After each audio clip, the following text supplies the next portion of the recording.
Hello everyone and welcome to the Knowledge Pool, your source for everything regarding rules of Magic Gathering. Today we'll be talking about the new Naya Preconstructed deck or Cabaretti Cacophony from the new set Streets of New Capenna. Let's begin. Up first is Kitt Kanto Mayhem Diva. It's 1 and the Naya colors for a 3/3 legendary creature cat bar druid. It's the cover commander for the deck. When it enters the battlefield, you create a 1/1 green and white seeding creature token, and at the beginning of combat on each player's turn you may tap 2 untap creatures you control, and when you do, target creature that player controls gets +2/+2 and gains trample until end of turn. Go that creature. Okay, so rules wise, the first ability is pretty self-explanatory, is like any other card that ETBs and creates a token.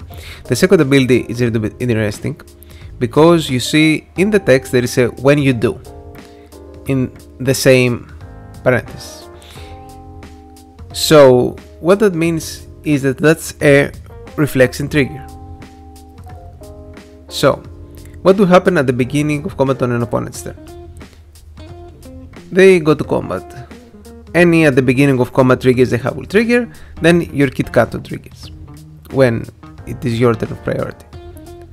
Now you have a decision that you wait to make until the trigger resolves. So Kitt Kanto triggers, your opponents have ability to respond. They don't know which creatures, if any, you will tap, and when no one responds, the ability goes to resolve. Then you choose whether you will tap your creatures or not. If you choose to do, we have another triggered ability triggering, which is the when you do part, and then you have to have a target for this ability trigger. So you target a creature the turn player controls, give it +2/+2 trample, and goat it. I had made a whole video on goat, which you can check here, which essentially means that you power up their creature and they will attack one of your opponents. So for example, the commander, if you're playing a water commander, or a creature that you don't want to be hit by, or a creature that you want to attack for sure. But that's the important part, that the opponents will get to know the creature after you tap your creatures, and they don't get to know if you will do it until the trigger starts to resolve. So good cards for this deck. Obviously the commander already makes a token, so you can at least use the ability once. Any creatures that help you untap another player's turn, like Syndrome News or the new Drum Bearer from Gava, are very good in this deck, because you tap your creature, pretty much you can do the ability every combat. Of note here, because it's a triggered ability, unless you have something like a Strionic Resonator, then you cannot use it multiple times. You can only tap 2 creatures to go to one of their creatures. Now obviously token generation is important, because if you don't have a way to untap, you want a constant token generation so you can keep having tokens. So stuff like Verdant Force and Tenders to Dryad are very good in this deck. Obviously the token doublers are really good. Hollow Fountain is also good, because you can use it to untap 2 creatures to draw a card, and then use Kitt Kanto's ability. Also the ability will trigger regardless of whether or not you have untapped creatures. So you have a chance to respond on the Kitt Kanto ability before it resolves to untap your creatures. Overall, it's nice that it's not really a Naya token commander, because you get to do stuff, but it's actually a Naya token commander, which is, for me, are kind of boring. So let's move to the next one. The next commander that could lead the deck is Phabine, Boss Confidant. It's 3 and the Naya colors for a 3/6 legendary creature card advisor. Creatures tokens you control have haste, and has a parley ability, which means at the beginning of combat or your turn, each player reveals the top card of their library.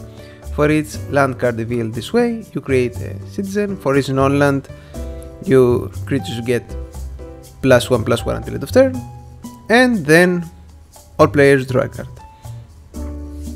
So the only important thing here rules wise is that the parley ability happens only at once when it resolves. So you immediately first make the tokens, and then they get +1/+1, but it's all within the context of the same triggered ability.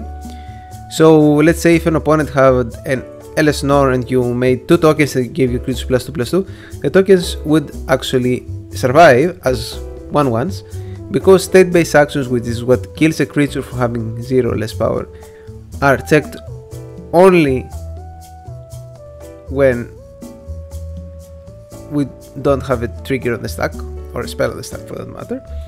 So creatures get to survive, which is neat because it essentially allows you to get around these sort of effects, and also your opponents, unless they respond to the trigger, don't know how big your creatures will be, because it gives all of your creatures, not just the tokens you make at that moment.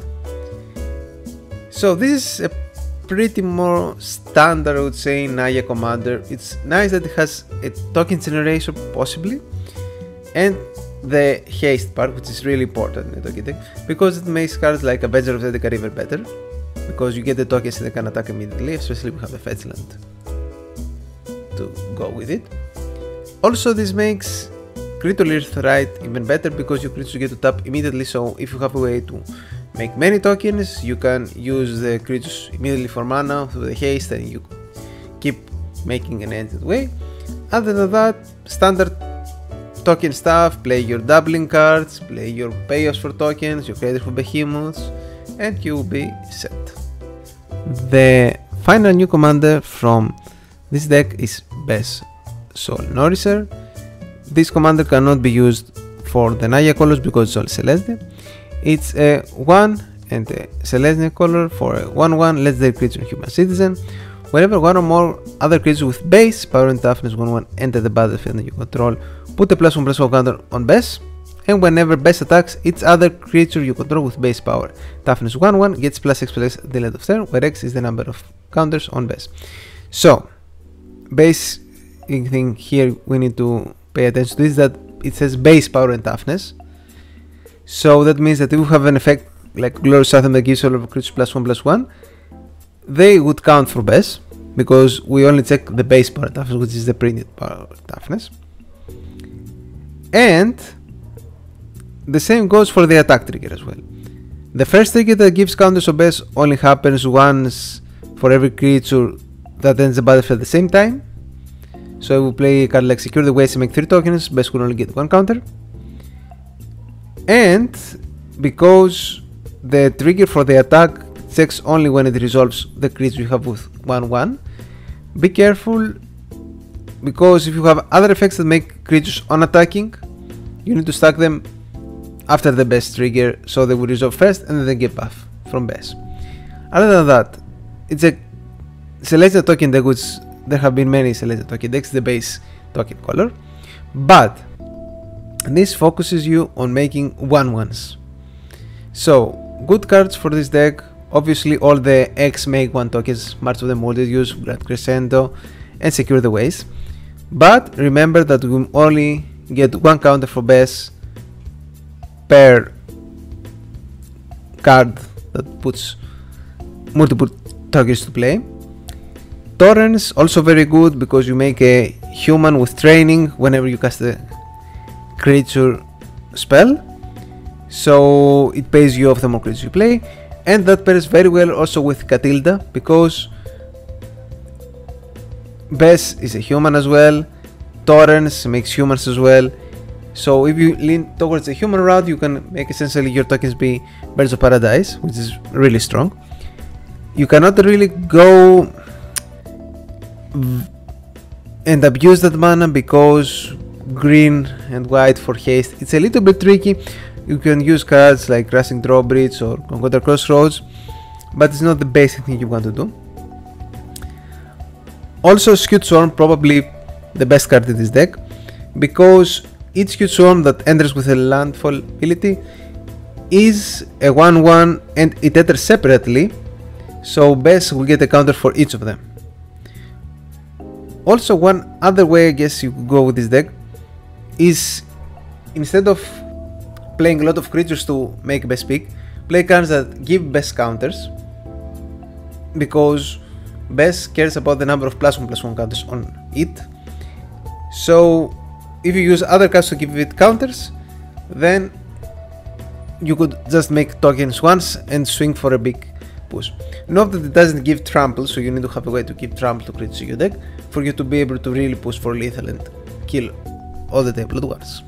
So these were the 3 new commanders for the Cabaretti Cacophony deck.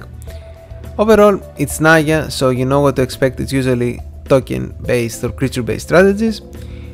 I would say that Kitt Kanto is a token deck, but you can make it go interesting way with goading and untapping your creatures and doing some other stuff other than the basic, okay, I will make a bunch of tokens that attack you with creatures of Behemoth. Phabine is a little bit more of that style, but you can probably use the haste it grants to go into quick mana combos. And Bess, I think, overall is the most interesting card because of the wording it has and paying you off for making especially 1/1 tokens. And I think all 3 could be a very easy introduction to Commander playstyle because it doesn't rely on complicated combos or anything like that. Thank you all very much for watching. See you in the next video.